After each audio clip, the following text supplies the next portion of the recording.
Bonjour à tous pour cette nouvelle vidéo consacrée à la partie de Kavalek contre Matulovic. Alors c'est une défense Benoni, variante Rom-Matka, je prononce sûrement très mal, mais qui est donc qu'on appelle aussi variante tchèque. Et un petit peu de façon ironique, c'est Kavalek d'origine tchèque qui va nous montrer comment l'affronter et comment tirer profit avec les blancs de cette ouverture. Alors déjà, de cette défense. Donc, ça commence comme une Benoni, et au lieu de jouer le coup habituel E6, eh bien, les noirs vont jouer D6. On pourrait aussi rentrer dans cette variante avec G6.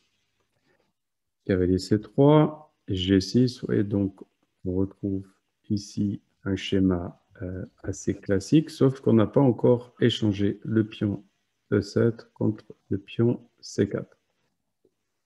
Puisque la pression est moindre sur le centre des blancs, bien les blancs en profitent tout de suite pour jouer F4 et construire leur centre avec 4 pions ici.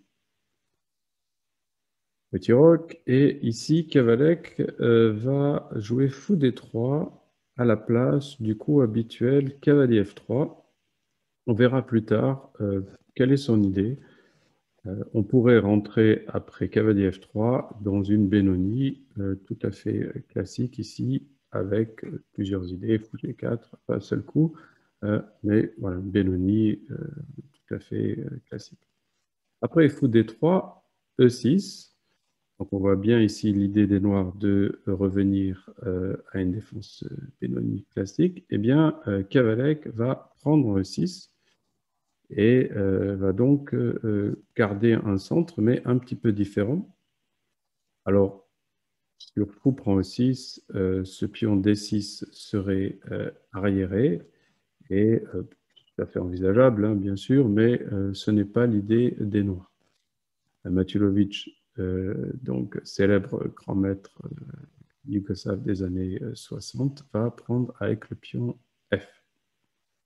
Et cavalier GE2. Voilà l'idée de Kavalek. On aurait pu imaginer cavalier F3, cavalier C6, hein, la position ici, l'idée des noirs qu'on va retrouver dans la partie, avec ici, par exemple, cavalier B5, une position aussi intéressante pour les blancs. Mais ce n'est pas l'idée de Kavalek, puisqu'après cavalier C6, roc, cavalier D4, eh bien, il va esquiver en jouant cavalier G3. Donc, ne souhaite pas lutter tout de suite contre le cavalier D4, mais plutôt construire son attaque, et on peut déjà voir arriver le principe d'avancer F5 pour éventuellement jouer fou G5 et attaquer le roc des noirs. Par exemple, sur Dame E7, ce n'est pas le coup de la partie, F5, pion prend F5, fou G5, et puis avec l'idée cavalier D5, profitant du clouage sur le cavalier, puisque la Dame E7 derrière serait exposée. Donc après cavalier G3, Matulovic joue cavalier E8, là aussi on va voir une idée intéressante, fou E3 et Dame H4. Donc il a laissé passer la dame en jouant cavalier 8.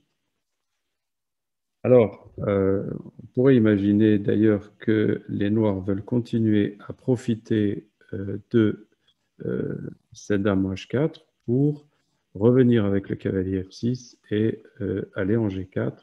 Et vous voyez avec aussi l'idée de viser une fourchette entre la cible H2 et le fou E3. Comment vont réagir les blancs? Eh bien, ils vont jouer F5. Vous allez découvrir l'idée de F5 juste après que j'ai montré si les noirs jouent cavalier F6. Ce serait là contré par tour F4. Alors c'est une très jolie position. Ici, par exemple, dame H6 et dame D2, puisque évidemment on ne peut pas profiter du clouage car le fou est de l'attaque à la découverte, parce que le fou n'est pas protégé. Et sur G5, alors là, voilà un moment tactique très important. Si on joue tour F1, eh bien, cavalier G4, on retrouve notre idée. Et ici, les noirs développent leur attaque. Donc, sur G5, on va jouer le coup spectaculaire E5. Et si pion prend F4, fou prend F4, puis pion prend F6, l'attaque des blancs peut continuer à se développer, malgré le sacrifice de qualité. Et sur D prend E5, on va aussi sacrifier la qualité. Et après, fou prend G5, on enferme la dame. Ici, vous voyez que la dame est enfermée. Et sur pion prend C3, pion prend C3, on gagne la dame. Donc sur E prend F5, sur F5, E prend F5 plutôt que cavalier F6 et les blancs vont jouer dame D2. Et on retrouve ici l'idée principale qui est d'aller capturer cette dame ou en tout cas la mettre en grand danger. Les blancs donc menacent fou G5, les noirs réagissent par F4. Alors si ils avaient joué H6, et évidemment le moyen le plus naturel pour empêcher fou G5, les blancs pourraient continuer par tour F4, retour de la dame en D8, on prendrait en F5, et si on regarde les échanges successifs en F5, eh bien, on voit que l'attaque des blancs peut continuer à se développer avec échec, la possibilité de prendre en F5, voire de prendre en B7, et aussi de venir en F1. Donc, toutes les pièces deviennent très actives et les blancs, là, auraient l'avantage. Donc, après dame D2, As fou G5, Matulovic va jouer F4. C'est bien joué. Fou prend F4. Maintenant, cavalier E6. Donc, il gagne un tempo sur le fou. Fou E3. Échange des tours en F1. Fou D7. Donc, les noirs peuvent continuer leur développement. Cavalier D5. Et c'est un moment très important, le moment crucial dans cette partie, où les deux joueurs ont joué de façon remarquable. Et ici, Matulovic doit absolument se défendre par fou C6.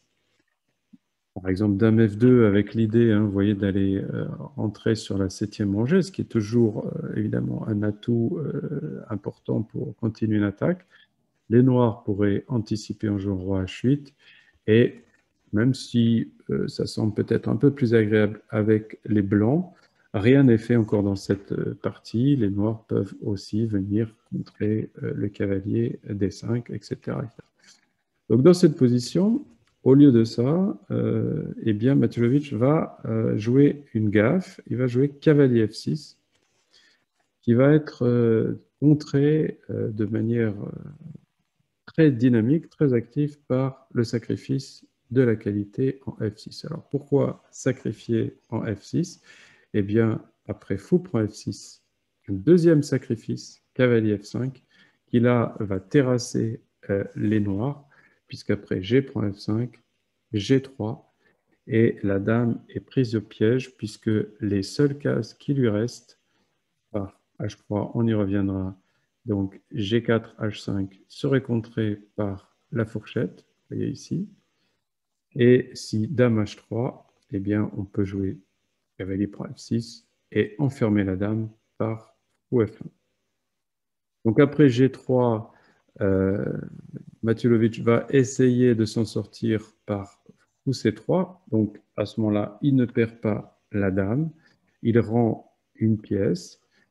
Il peut sauver sa dame en D8, mais l'attaque des blancs avec un roi exposé en G8 va être décisive et assez rapide. E prend F5, attaque le cavalier.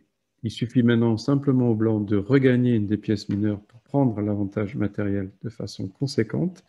Après cavalier G7 ou G5, vous voyez que la dame eh bien, ne peut pas aller ni en E8 car elle serait contrée par cavalier F6, ni en C8, puisque là aussi, il y aurait une fourchette. Donc on est obligé de lâcher la défense du fou D7, Et après cette dernière fourchette, ici, cavalier roi H8, cavalier prend D7, eh bien, les blancs ont un avantage décisif.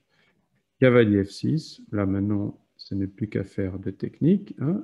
Il suffit ici de valoriser l'avantage. Fou F6, roi G8, et vous voyez qu'on va pouvoir à nouveau menacer grandement le roi avec simplement la manœuvre fou E4. Et après H6, dame prend D6, la paire est entendue, puisque ici, on ne peut plus défendre le roi noir. Donc, dans cette variante tchèque de la défense Benoni, les Blancs ont développé leur attaque, leur centre avec F4, et une idée très intéressante de Kavalek, qui était de prendre un 6, de jouer le cavalier en G3 et de tout faire pour jouer F5. Dans cette situation, Matulovic, en plaçant la dame en H4, ne s'est pas trompé de plan, mais n'a pas réussi à maintenir la situation stable jusqu'au bout.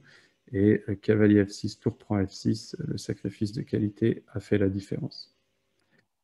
Merci pour votre attention. Donc ça, c'était une des plus belles parties de 1966. Nous continuerons notre exploration de ces brillantes parties qui ont construit la théorie moderne des ouvertures. N'hésitez pas à vous abonner à ma chaîne YouTube pour d'autres vidéos. À bientôt. Au revoir.